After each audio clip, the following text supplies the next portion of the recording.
Siapa nih yang sampai sekarang masih rajin menabung uang recehan? Yes, uang koin teman.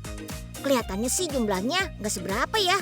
Tapi kalau dikumpulkan cukup banyak, bisa besar juga jumlahnya. Nah, kalau biasanya koin dan medali itu keras karena terbuat dari logam, koin punya Unyil kali ini malah empuk dan isiannya molor teman. Koin apaan ayo itu?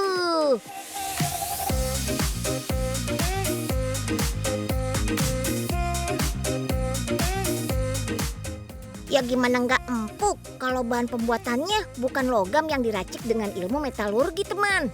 Melainkan terbuat dari tepung terigu, telur, gula, dan susu. Yes, kue yang mirip waffle ini asalnya dari Korea Selatan. Sempat viral dan punya banyak penggemar di negeri ginseng teman. Namanya Tenwonpang. Disebut Tenwon karena bentuknya mirip uang koin Korea senilai 10 won. Nah, kalau pang artinya roti.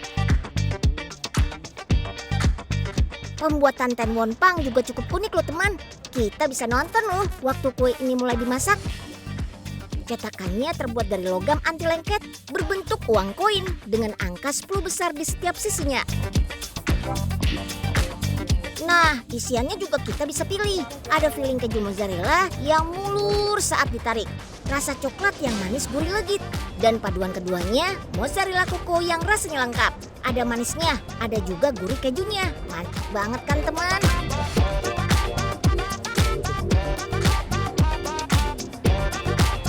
Nah, dari ketiga rasa itu, mana ayo yang paling favorit?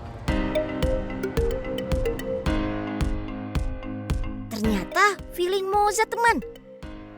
Karena pas dimakan, kejunya meleleh dan melar sekali.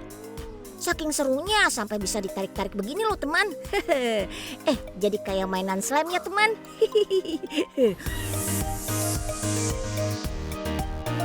Tuh, panjang banget kan lelehan kejunya. Kalau disantap panas-panas di tempat, lelehan keju mozzarellanya bisa sampai 1 meter loh. Widih, mantap. Wah, Unyil jadi ngiler nih teman. Teman, udah pada tahu belum? Kenapa sih keju jenis mozzarella bisa meleleh molor saat dipanaskan?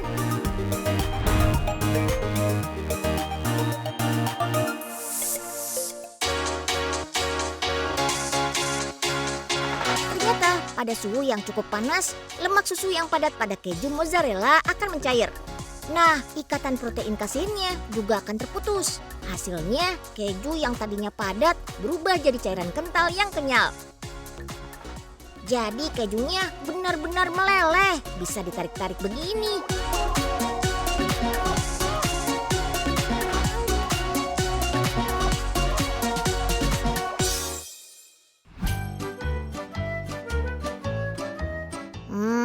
Unyil jadi pengen icip semua nih teman. Tapi ya, aduh.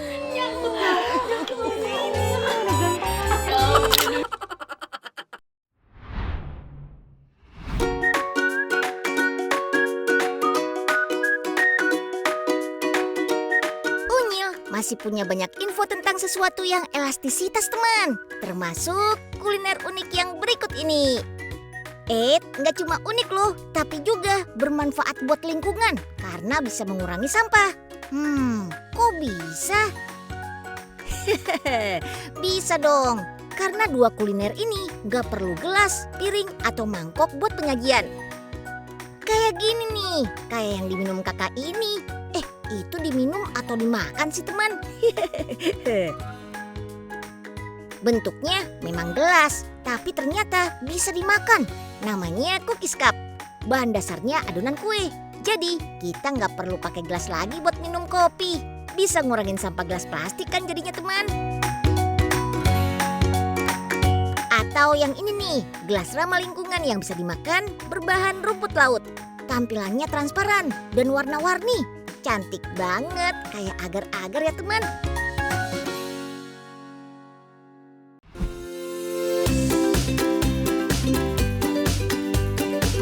Lanjut kita. Kali kali ini ada mangkok yang bisa dimakan.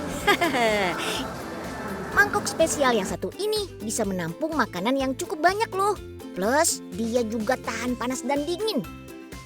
Oh iya, ada yang tahu nggak ini apaan? Coba deh Unyil tanya dulu sama kakak-kakak Unyil. Kayaknya ini kan ada stroberinya, ini ada coklatnya, juga ada sugarnya ya. Kemungkinan kayaknya bread pudding mungkin? Pancake strawberry? Wah, jawabannya macam-macam ya teman. Tapi belum ada yang benar jawabannya. Si mangkok spesial ini tuh tergolong keluarga besar pancake. Namanya Baby Dutch Pancake.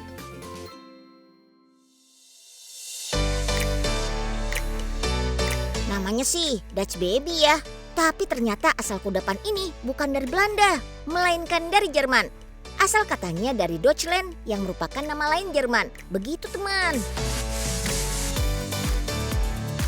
Nah, kalau selama ini kita kenal pancake bentuknya datar, tapi kuliner yang populer sejak tahun 1942 ini bentuknya seperti mangkuk karena mengikuti wajannya. Baik di Belanda ataupun Jerman, sajian ini biasa disajikan menu sarapan yang sangat disukai semua kalangan. Adonan Baby Dutch ini sama seperti pancake, hanya saja bisa mengembang setelah dipanggang selama 15 menitan. Toppingnya juga sekalian diselipkan di dalam adonannya, tidak diletakkan di atas pancake seperti pada umumnya. Isiannya bebas teman, mau yang manis-manis seperti stroberi, blueberry dan es krim boleh. Atau mau yang gurih-gurih kayak keju mozzarella, cheddar, parmigiano, sampai yang unik kayak steak dan sayur juga boleh banget.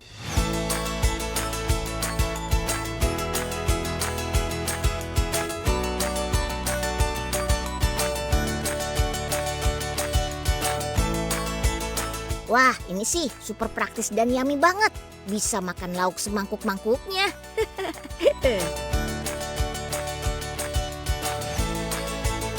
Ngomong-ngomong, Unyil dibagi dong kak.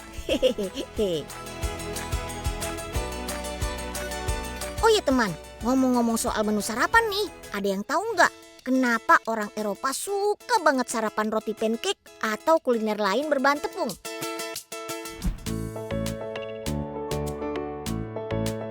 Ini dia jawabannya teman, karena benua Eropa merupakan daerah subtropis. Di sana gandumlah yang tumbuh paling subur teman. Makanya gandum jadi bahan dasar tepung yang cocok banget jadi adonan dasar berbagai jenis kudapan khas Eropa. Gandumlah yang dipakai buat bikin roti, pancake, pasta, dan masih banyak lagi. Ketiganya sudah menjadi makanan utama sehingga produksinya sudah massal teman. Pasta dan roti dibuat level pabrikan karena permintaan pasar sangat tinggi. Wah, seru sekali ya. Dunia kuliner emang gak ada habisnya dieksplorasi ya teman. Hehe.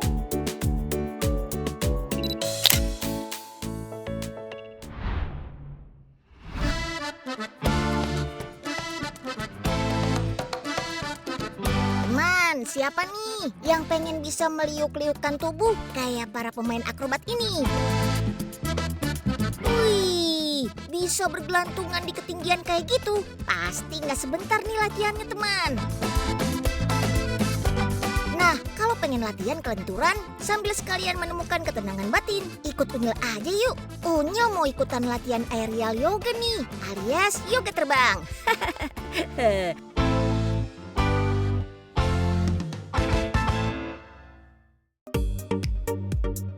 Nah, kalau biasanya gerakan yoga dilakukan di atas matras, aerial yoga ini mengandalkan selembar kain sutra dan sutas tali yang digantungkan di atas ruangan teman.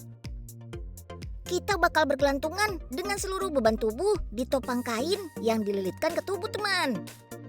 Sensasinya jelas beda banget sama yoga di atas matras. Beneran, jadi kayak dipeluk gitu teman. Nah, si tali bertugas untuk menjaga keseimbangan saat kita mulai bermanuver.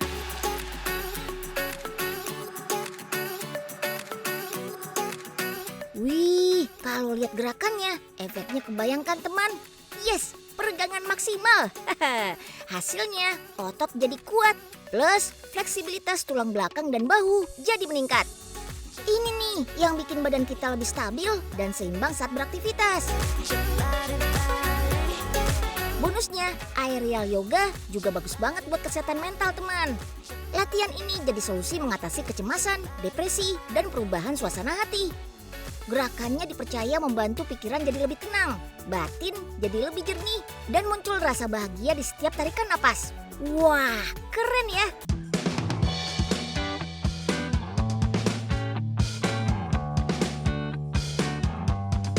Happy ya teman, lihat pose-pose cantiknya. Mirip kupu-kupu yang sedang melayang di udara. Saat tangan melingkar di atas kepala dan kaki terentang, badan berasa full relaksasi teman. Misalnya saat melakukan pose katak ini, ketika badan terangkat ke udara, gerakannya akan melenturkan dan menguatkan otot lengan, otot punggung, dan tubuh inti. Badan akan jadi lebih fleksibel. Nah, saat kita berlatih keseimbangan tubuh di udara, koordinasi motorik tubuh kita juga dilatih agar lebih lincah teman. Gimana? Pada pengen cobain nggak? Buat yang belum pernah cobain sama sekali, don't worry deh. Para instruktur siap siaga memandu setiap gerakan.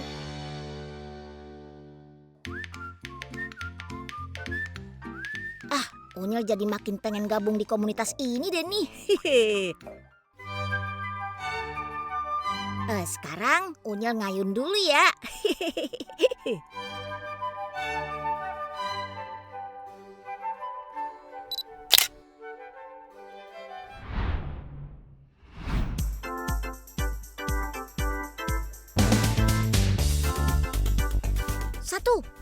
Satu, dua. Mensana in corpore sano teman. Di dalam tubuh yang sehat terdapat jiwa yang kuat. Unyil nggak mau kalah nih sama teman-teman Unyil yang ada di sini. Gerakin badan supaya sehat. Bonusnya tubuh kita jadi makin lentur. Widih. Kuy teman, kita ceki-ceki yuk. Kira-kira seberapa lentur ya tubuh teman-teman Unyil yang lagi olahraga di Gelora Bung Karno ini? Wih, kakak yang satu ini kelihatannya badannya fleksibel banget nih teman. Stretchingnya aja persis kayak atlet profesional. Bisa jadi lentur sih harusnya. Misal cuman kaki aja sih perlu banyak-banyak stretching harusnya. Wih, lihat tuh teman, badan Kak Duta beneran lentur. Itu wajahnya aja bisa sampai nempel ke tanah gitu. Jempol. Salut Kak Duta. Coba kita tanya kakak yang lain yuk. Kalau itu memang harus dilatih ya, terutama flexibility kitanya. Karena memang ada orang yang fleksibilitasnya bagus, ada yang enggak. Pede aja sih. Wah, kalau menurut penerawangan Unyil, kakak yang ini badannya lentur maksimal. Gimana kak? Pede nggak kak kalau dipuji lentur? Lumayan pede. Terbukti teman, meski pakai jeans, tapi badannya tetap bisa nekuk-nekuk kayak gitu. Daibak, terbaik Kak Razid.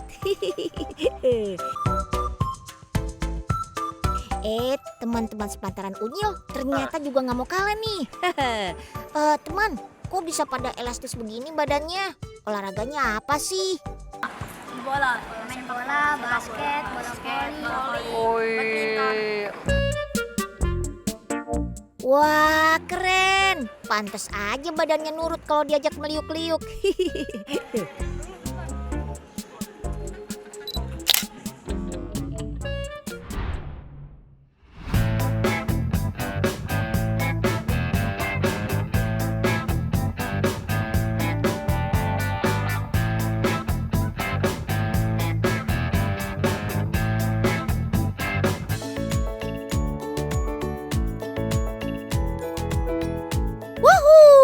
Teman, siapa yo yang gak kenal sama si panjang-panjang dari tepung terigu ini? Pasti semuanya akrab kan sama yang namanya mie.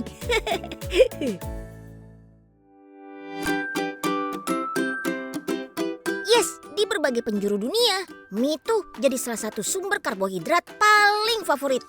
Kalau di Indonesia malah jadi pengganti atau teman makan nasi. Kenapa? Karena mie itu praktis teman, dan enak aja dimasak apapun. Mau digoreng enak, mau dimasak berkuah sama maknyusnya. Hihi. Asalkan lengkapi juga penyajiannya dengan protein dan sayur mayur ya teman. Biar kita tetap sehat.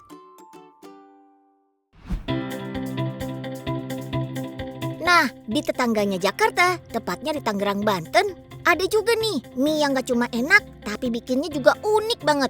Penasaran pengen lihat? Yuk kita kemon teman. Hehe. Pertama nih, kita siapkan semua bahan-bahan adonan mie-nya. Ada tepung terigu protein tinggi, telur, air, garam, dan soda kue. Campurkan semuanya ke dalam mixer selama sekitar 2 menitan. Sekali bikin begini bisa sampai 10 kiloan adonan yang kita produksi loh teman. Nah, habis ini nih masuk ke bagian paling serunya. Adonan mie yang sudah tercampur kemudian digencet menggunakan bambu selama 3 menitan agar adonan menjadi kenyal. Badan kita nih teman yang jadi beban pemberatnya. Gimana? Fun banget kan? Kayak lagi main jungkat-jungkit. Kalau sudah, baru deh adonan mie dimasukkan ke mesin pres biar adonan semakin kalis. Prosesnya nggak lama teman, cuma 5 menitan aja. Baru deh adonannya ditaburi tepung sagu agar tidak lengket. Kalau udah ready, terakhir mie dicetak pakai mesin. Teman, produksi mie di sini bisa mencapai 1/2 ton per hari loh. Wah, bisa puas banget kita main jungkat-jungkit dong teman.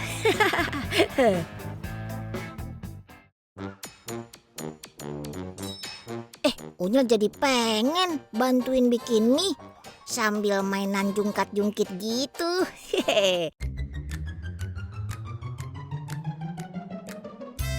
Om, Unyil boleh ikutan coba ya? Asik. Iha, wuhu, mantap betul, asik. Tapi, aduh. Unyil malah jatuh teman.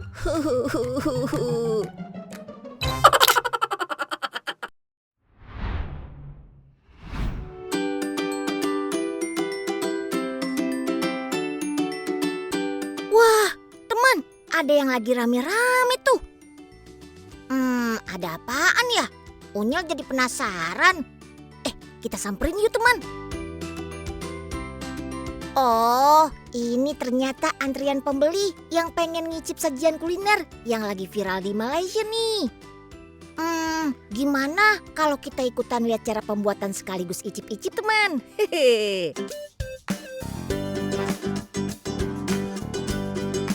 Ini nih yang namanya Chinese beef bread alias roti daging khas kawasan Bukit Bintang.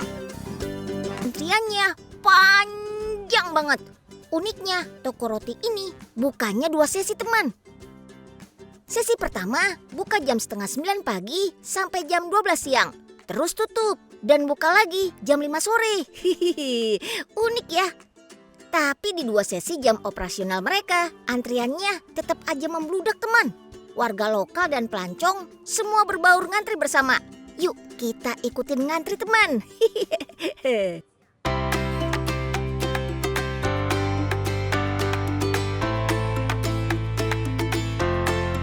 Wah, kayaknya Unyil udah kesiangan deh nih. Jadi antriannya udah kemana-mana. Nah, Chinese beef bread ini juga sudah berlisensi halal loh teman. Jadi dijamin aman buat kaum muslim. Kalau kita biasanya mengenal bapau isi daging atau kacang sebagai roti khas negeri tirai bambu. Nah, roti daging Malaysia ini sedikit berbeda teman. Kalau bapau dikukus, Chinese beef bread ini digoreng.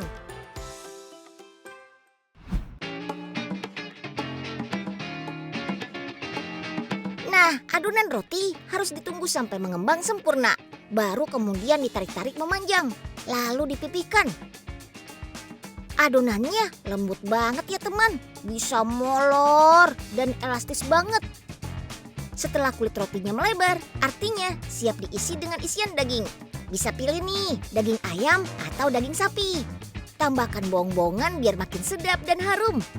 Dan terakhir, kasih juga bumbu spesialnya. Beuh, Ini nih yang akan menyempurnakan rasanya. Setelah filling isian dagingnya lengkap, si roti harus digulung lagi menyerupai bola. Berikutnya roti dipipihkan lagi, baru deh digoreng. Oh iya, udah gitu harganya bersahabat banget loh teman. Sekitar 6 ringgit Malaysia aja. Kalau dirupiahkan hanya sekitar 12 ribuan aja. Gak jauh beda kan dengan harga roti di Indonesia?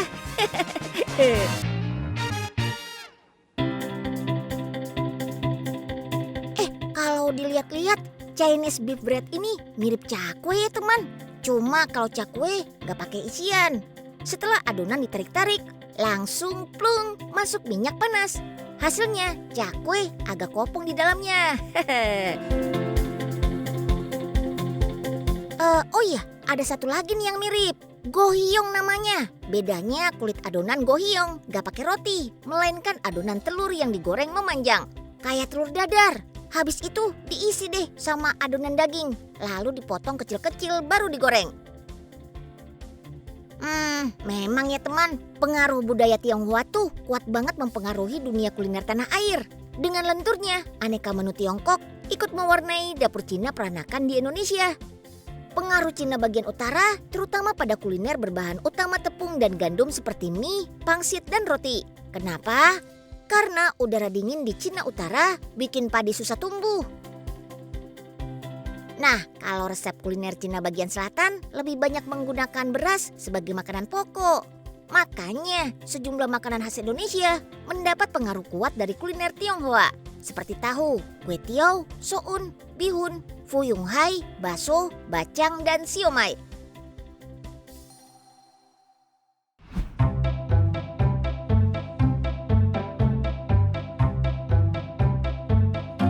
Wah, Unyil jadi makin lapar nih.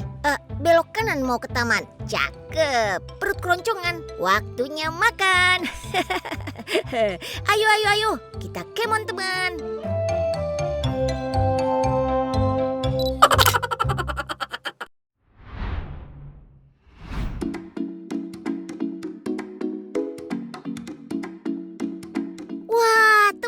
Kalau melihat gerakan para penari balet begini, rasanya Unyil terkesima banget deh. Nggak cuma terlihat sangat anggun, tapi tubuh mereka juga lentur banget. Kayak nggak ada tulangnya ya teman.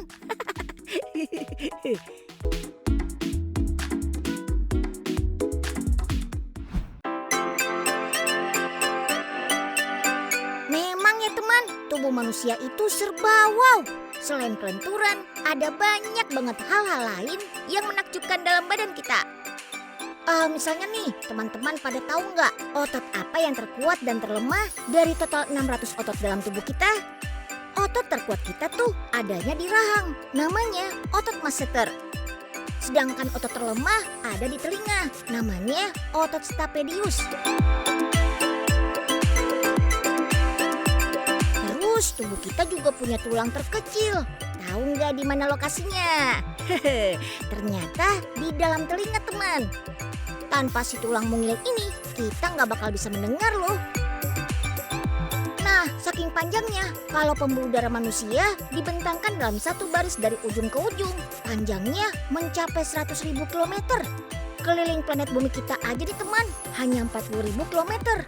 Artinya panjang pembuluh darah satu orang bisa mengelilingi planet ini sampai 2,5 kali. Wow. Masih ada lagi nih teman. Meskipun imut-imut, kekuatan jari kelingking ternyata besar banget pengaruhnya. Tanpa jari kelingking kita akan kehilangan setengah kekuatan tangan kita teman. Wah.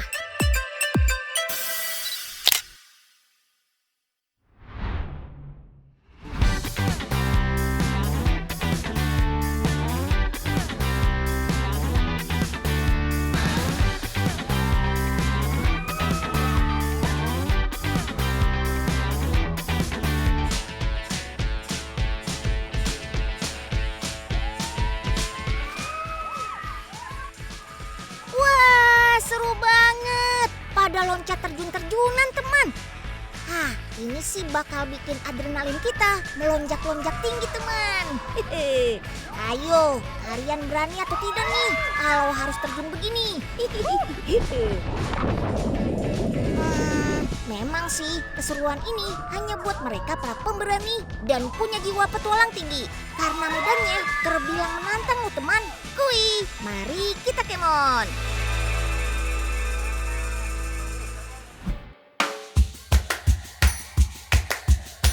Di dunia internasional, aksi ini disebut canyoning atau canyoneering. Asal katanya dari canyon yang artinya cerukan atau tebing sungai yang terbentuk karena kikisan air terus-menerus.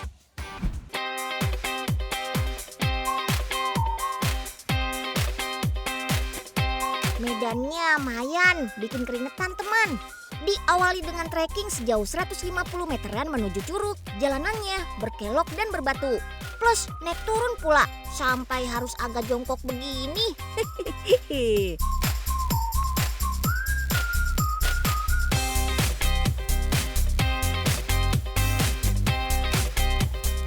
Yippee! Petualangan sesungguhnya siap dimulai. Trekking di sungai ini bisa dilakukan dengan berjalan atau berenang. Kedalaman airnya bervariasi teman, mulai dari 10 cm sampai 10 meter. Wih. Nah, kalau ketemu arus kencang begini, jangan panik ya. Kita kan udah pakai pelampung. Terus kita bisa pegangan tali tambang yang membantu kita bergerak maju melawan arus. Ayo, maju terus teman.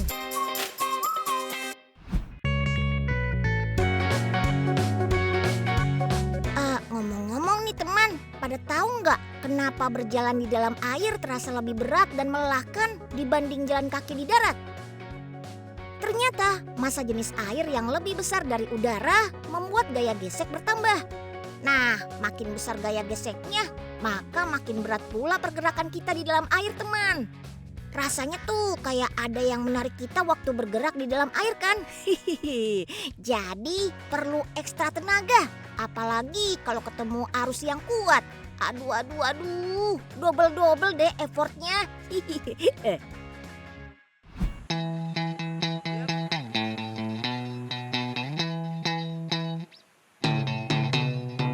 Setelah trekking panjang menuju curug utama sejauh 2 kilometeran, akhirnya sampai juga kita di telaga cantik berwarna hijau jamrud yang indah banget. Ini sih bikin semua orang gak tahan pengen nyemplung.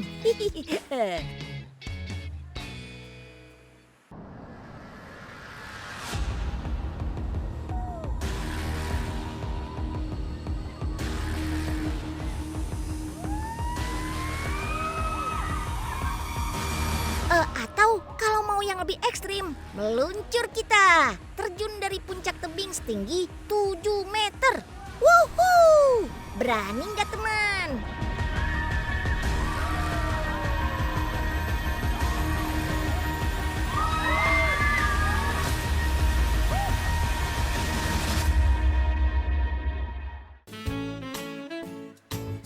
Kalau Unyil sih jelas dong. Enggak dulu deh ya. Unyil mah udah happy ngeliatin kakak-kakak ini pada mainan air. Unyil cukup enjoy air terjun aja. Tuh, kelihatan nggak curugnya? Cantik banget ya teman.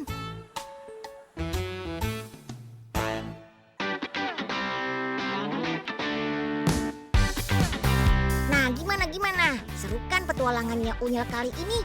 Aktivitas di alam terbuka begini emang paling seru kalau dilakukan berkelompok.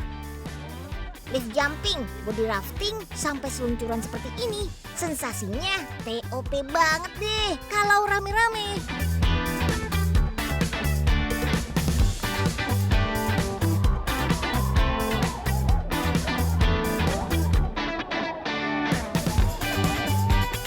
Burung elang di dalam taman, cakep.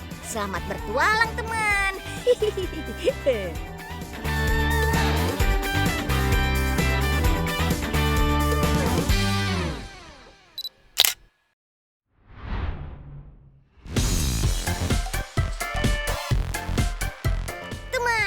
akhir tahun tuh selalu spesial ya. Selain kita mau liburan Natal dan Tahun Baru, Unyil juga punya agenda spesial loh. Apa yuk?